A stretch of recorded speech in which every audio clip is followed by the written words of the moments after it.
Seal, Mr. Crenshaw, Texas. And for how much time is the gentlewoman Didn't I say yielding? 5 minutes? The gentleman, Mr. Crenshaw, is yielded to for 5 minutes. Thank you, Madam Speaker. I rise today to highlight a dangerous implication of this bill and urge my colleagues to vote against it. There's no disagreement that the federal government has a role to play in cleaning up the most heavily contaminated sites and establishing standards so that our water is safe to drink. We're united in this, both Republicans and Democrats. And while this bill shares the spirit of that, frankly, it got hopelessly lost along the way. Instead, it creates a mess of lawsuits. And we could have fixed this. We could have fixed this. Republicans have pointed out the pitfalls. Democrats say those pitfalls don't exist. Experts say, yes, they do.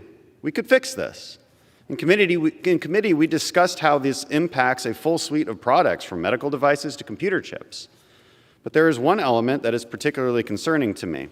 Under this legislation, a police department that purchases one of the most popular bulletproof vests to protect its officers against rising crime would now be subject to environmental lawsuits.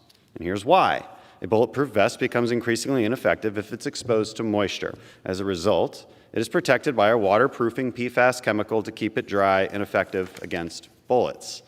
By imposing a de facto ban, and it is a de facto ban, on all PFAS chemicals, even those that pose no risk to human health or the environment, this legislation will significantly reduce the availability of life-saving equipment. Manufacturers or others in the supply chain will seek to avoid the PFAS liabilities created by this bill under CERCLA. So police departments, rather than worrying about protecting our communities, will now have to worry about whether or not they'll be subject to an environmental lawsuit.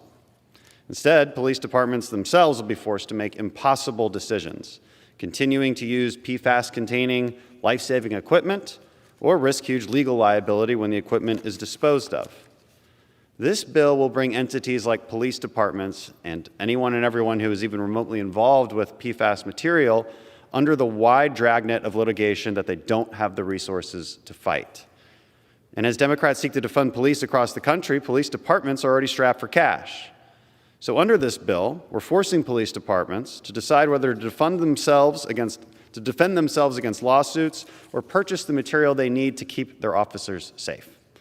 That's why I introduced a simple amendment that would limit the liability of police departments, first responders, and our military from being endlessly sued if they require these materials to protect themselves.